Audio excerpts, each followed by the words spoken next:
हाय दोस्तों, कैसे हैं। आशा करते हैं आप स्वस्थ होंगे, मस्त होंगे। दोस्तों, मैं इस वीडियो में आपको बिहार के प्राइमरी टीचर की वैकेंसीज के बारे में बताऊंगा। बिहार में जो टीचर्स के लिए वैकेंसीज निकली हैं 1,70,461, उसमें से प्राइमरी टीचर्स के लिए कितनी वैकेंसीज हैं, उसके लिए एलिजिबिलिटी क्राइटेरिया क्या है, उसके लिए पेपर कैसा होगा, उसके लिए आपको इंटरव्यू देना होगा कि नहीं देना होगा, कट ऑफ कैसे बनेगी, एप्लीकेशन की स्टार्टिंग डेट क्या है, एप्लीकेशन की लास्ट डेट क्या है, उसके लिए आपको फीस कितनी पे करनी पड़ेगी। दोस्तों, अगर आपका सिलेक्शन होता है तो आपको सैलरी कितनी मिलेगी, आपको कंप्लीट इन्फॉर्मेशन मैं इस वीडियो में आपको दूंगा दोस्तों, और आपके सारे डाउट क्लियर करूंगा। इसलिए इस वीडियो को स्टार्टिंग से लेकर के लास्ट तक जरूर देखें, जिससे आपके सारे डाउट क्लियर हो सकें। तो दोस्तों, आपको वैकेंसीज पे लेके चलता हूं।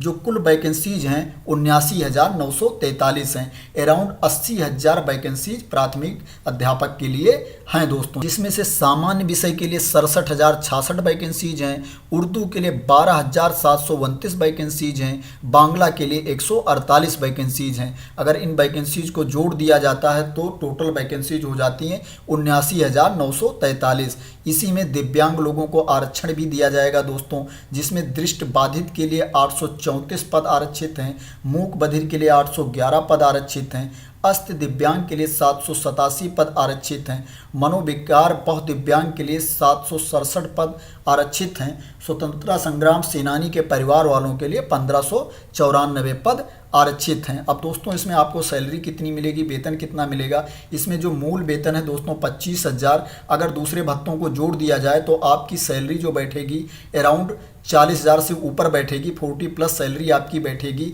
50,000 से नीचे, 40,000 से ऊपर आपको सैलरी मिलेगी दोस्तों। अब इसमें परिक्षमान अवधि कितनी है दोस्तों, इसमें परिक्षमान अवधि है वो 2 साल की है दोस्तों। अगर 2 साल में आपकी परिक्षमान अवधि को संतोषजनक नहीं पाया जाता है, परीक्षा अवधि को संतोषजनक नहीं पाया जाता है, तो उसको 1 साल के लिए बढ़ाया भी जा सकता है दोस्तों। अब सवाल ये उठता है कि परिक्षमान अवधि होती क्या है दोस्तों।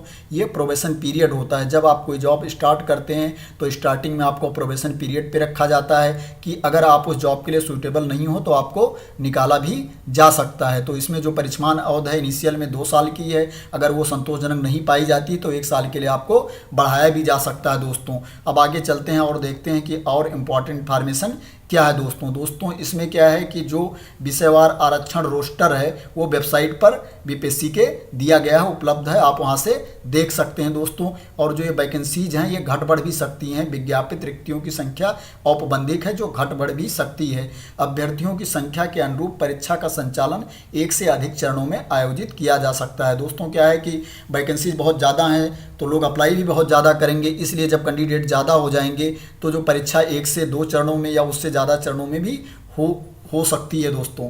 इसलिए अब इसमें और आगे देखते हैं कि इसमें अनिवार्य अर्हता क्या है, जो आपका एलिजिबिलिटी क्राइटेरिया है वो क्या है। आपको भारत का नागरिक होना चाहिए एवं बिहार राज्य का स्थायी नागरिक होना चाहिए। बाहरी लोग इसमें अप्लाई नहीं कर पाएंगे, दूसरे राज्य के लोग इसमें अप्लाई नहीं कर पाएंगे। विद्यालय अध्यापक के पद पर नियुक्ति हेतु राष्ट्रीय अध्यापक शिक्षा परिषद द्वारा समय समय पर निर्धारित शैक्षणिक एवं प्रशिक्षणिक योग्यता धारित करता हो, जो संप्रति निम्नवत है दोस्तों।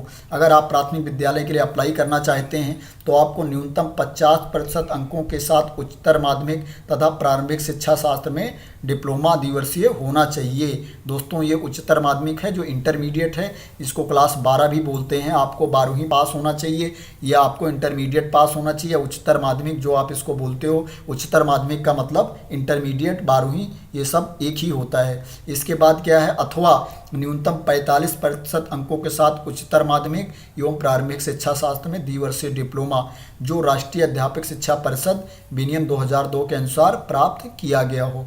न्यूनतम 50% अंकों के साथ उच्चतर माध्यमिक तथा 4 वर्षीय प्रारंभिक शिक्षा शास्त्र में स्नातक। न्यूनतम 50% अंकों के साथ उच्चतर माध्यमिक तथा शिक्षा शास्त्र में द्विवर्षीय डिप्लोमा, अथवा स्नातक तथा प्रारंभिक शिक्षा शास्त्र में द्विवर्षीय डिप्लोमा, उसे चाहे किसी भी नाम से जाना जाता हो, अथवा 50% अंकों के साथ स्नातक तथा शिक्षा स्नातक बीएड। जो दोस्तों इसमें देखा जाए, जो मेन आपकी रिक्वायरमेंट है, मेन डिग्री आपको 50% इंटरमीडिएट में आपके होना चाहिए और क्या है कि आपका प्रारंभिक शिक्षा शास्त्र में डिप्लोमा होना चाहिए। अगर आप ग्रेजुएशन हो तो उसमें भी 50% होना चाहिए और बीएड होना चाहिए दोस्तों।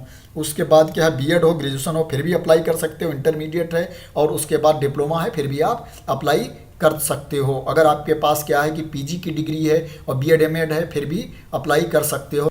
न्यूनतम 55% अंकों तथा उसके समकक्ष ग्रेड के साथ स्नातकोत्तर और 3 वर्षीय एकीकृत बीएड एमएड वाले भी अप्लाई कर सकते हैं दोस्तों। और एक इम्पॉर्टेंट पॉइंट है दोस्तों, जिसने एनसीटीई द्वारा मान्यता प्राप्त संस्थान से शिक्षा स्नातक की उपाधि प्राप्त की है उसे कक्षा 1 से लेकर के 5 तक पढ़ाने के लिए विद्यालय अध्यापक के रूप में नियुक्त किया जा सकेगा, किंतु इस प्रकार विद्यालय अध्यापक के रूप में नियुक्त व्यक्ति को मूल कोटि के विद्यालय अध्यापक के रूप में नियुक्त होने के 2 साल के भीतर एनसीटीई द्वारा मान्यता प्राप्त प्राथमिक शिक्षा में 6 महीने का एक सेतु पाठ्यक्रम ब्रिज कोर्स आवश्यक रूप से पूरा करना होगा।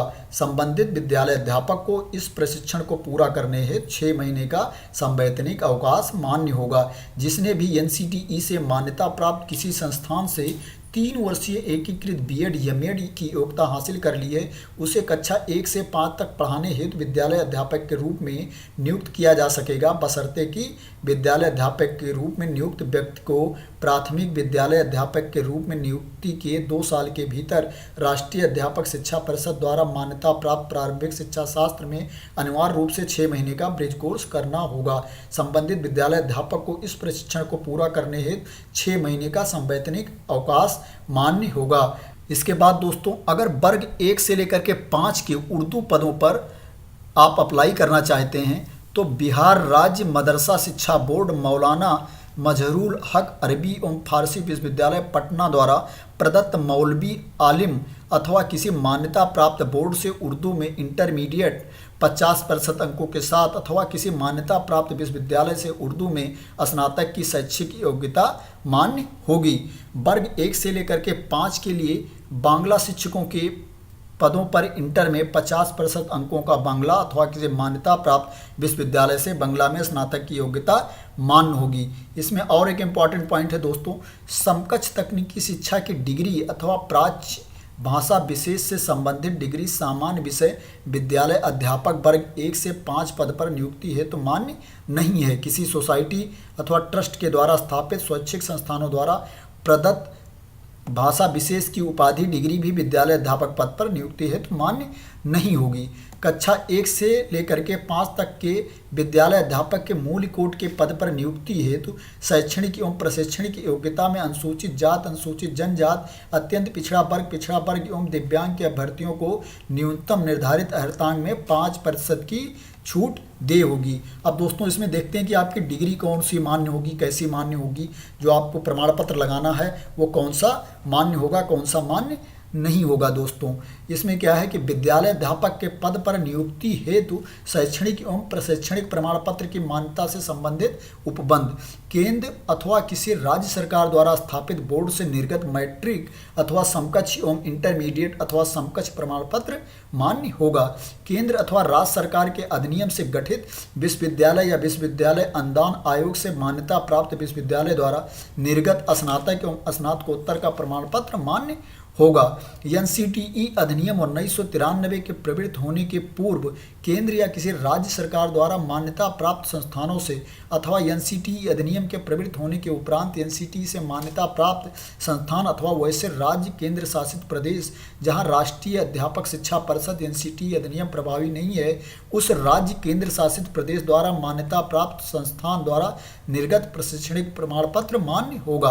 अब स्नातकोत्तर के समतुल्य अर्हता से संबंधित दोस्तों स्पष्टीकरण है ये कि अगर क्या है कि मौलाना मजहरूल हक अरबी एवं फारसी विश्वविद्यालय पटना या बिहार राज्य मदरसा शिक्षा बोर्ड से आपने अगर डिग्री ली है तो उसके द्वारा प्रदत्त फाजिल की उपाधि उर्दू फारसी अरबी विषय के लिए स्नातकोत्तर के समतुल्य एवं कामेश्वर सिंह संस्कृत विश्वविद्यालय दरभंगा द्वारा प्रदत्त आचार्य की उपाधि संस्कृत विषय के लिए स्नातकोत्तर के समतुल्य मानी जाएगी। दोस्तों जो ये आपकी फाजिल की डिग्री होगी इसको क्या होगा, पीजी के बराबर माना जाएगा। अगर आपके पास आचार्य की डिग्री है तो इसको भी पीजी के बराबर माना जाएगा। अब स्नातक के बारे में क्या बोला गया है, स्नातक के बारे में दोस्तों अगर आपके पास आलिम की डिग्री है तो क्या है, इसको ग्रेजुएशन के बराबर माना जाएगा। अगर आपके पास शास्त्री की डिग्री है तो उसको क्या है कि ग्रेजुएशन के बराबर माना जाएगा। अगेन मैं क्लियर कर देता हूं दोस्तों, अगर आपके पास फाजिल की उपाधि है तो क्या है, उसको भी पीजी के बराबर माना जाएगा।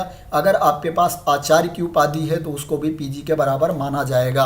सेम इसी तरह से अगर आपके पास आलिम की उपाधि है तो उसको ग्रेजुएशन के बराबर माना जाएगा। अगर आपके पास शास्त्री की उपाधि है तो उसको क्या होगा, उसको भी ग्रेजुएशन के बराबर माना जाएगा। अब दोस्तों इसमें क्या है कि शिक्षक पात्रता परीक्षा के बारे में क्या रिक्वायरमेंट है। प्राथमिक शिक्षक के लिए सीटेट पेपर 1 अथवा बीटेट पेपर 1 क्वालिफाई होना चाहिए।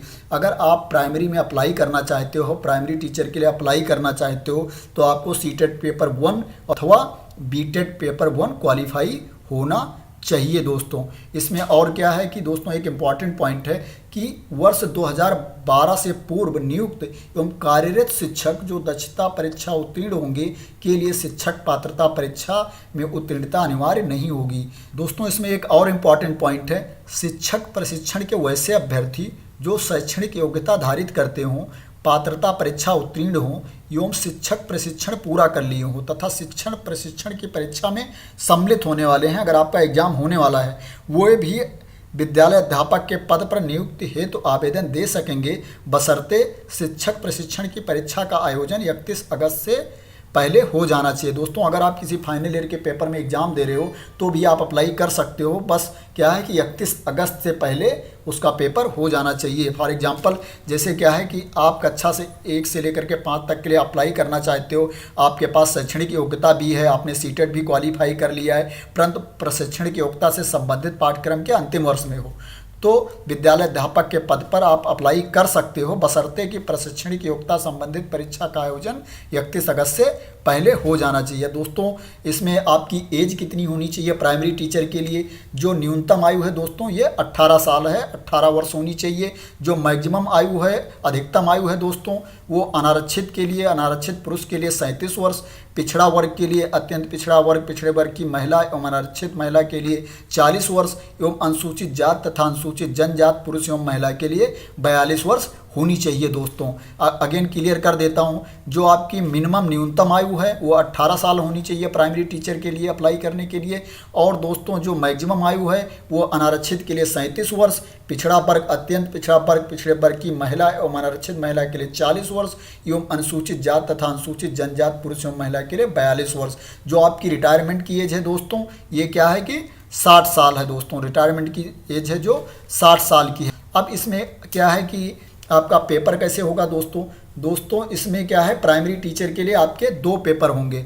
पहला पेपर होगा वो भाषा अहर्ता का होगा, जिसमें 100 क्वेश्चन होंगे, 100 क्वेश्चन होंगे, 100 मार्क्स मिलेंगे आपको, 2 घंटे का समय मिलेगा। इसके 2 पार्ट होंगे, पार्ट 1 पार्ट 2।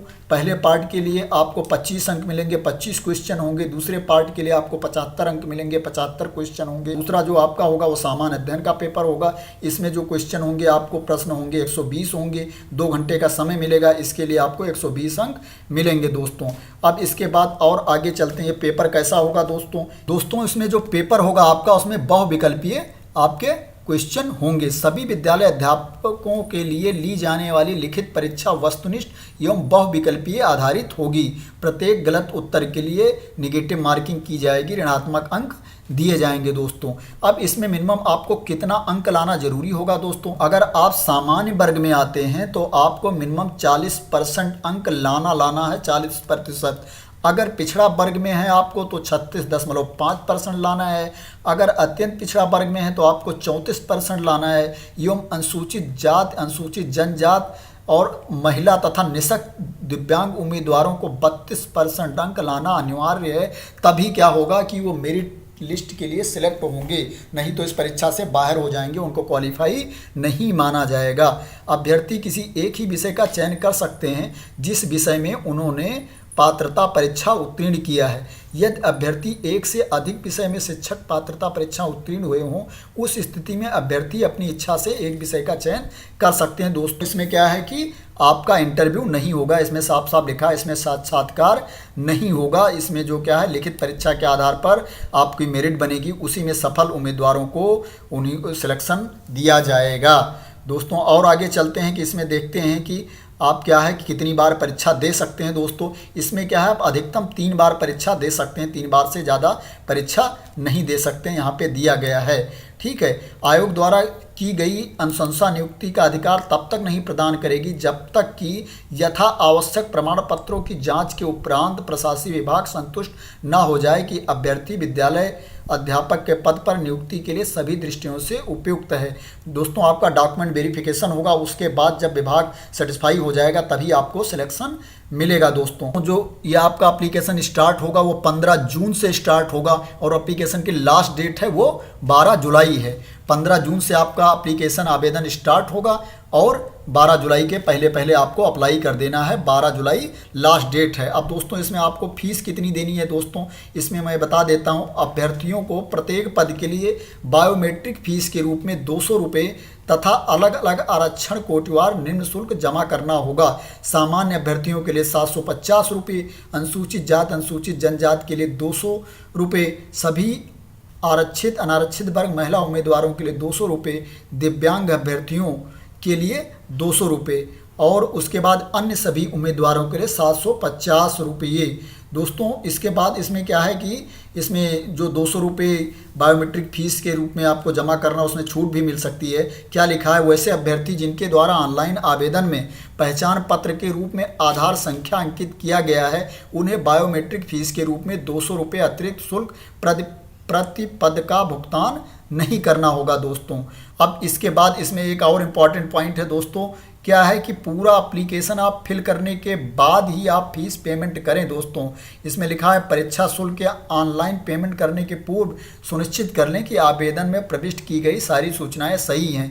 पेमेंट के उपरांत अभ्यर्थी द्वारा ऑनलाइन आवेदन में की गई प्रविष्टि में एडिट का कोई प्रावधान नहीं है। दोस्तों अपना एप्लीकेशन चेक कर लेना, सही से जब फिल हो गया होगा तभी पेमेंट करना, नहीं तो क्या होगा कि बाद में आप उसमें चेंज नहीं कर पाएंगे। तो दोस्तों अगर आपको ये वीडियो पसंद आई हो तो इसको लाइक कर देना, शेयर कर देना। अगर पसंद नहीं आई हो तो लाइक और शेयर करने की ज़रूरत नहीं है। दोस्तों अगर हमारे चैनल को अभी तक आपने सब्सक्राइब नहीं किया है दोस्तों तो सब्सक्राइब कर देना, जिससे क्या है कि अगर कोई नोटिफिकेशन आए या कोई अगर मैं नई वीडियो बनाऊं तो आप तक वो पहुंच पाए। दोस्तों तो थैंक यू सो मच।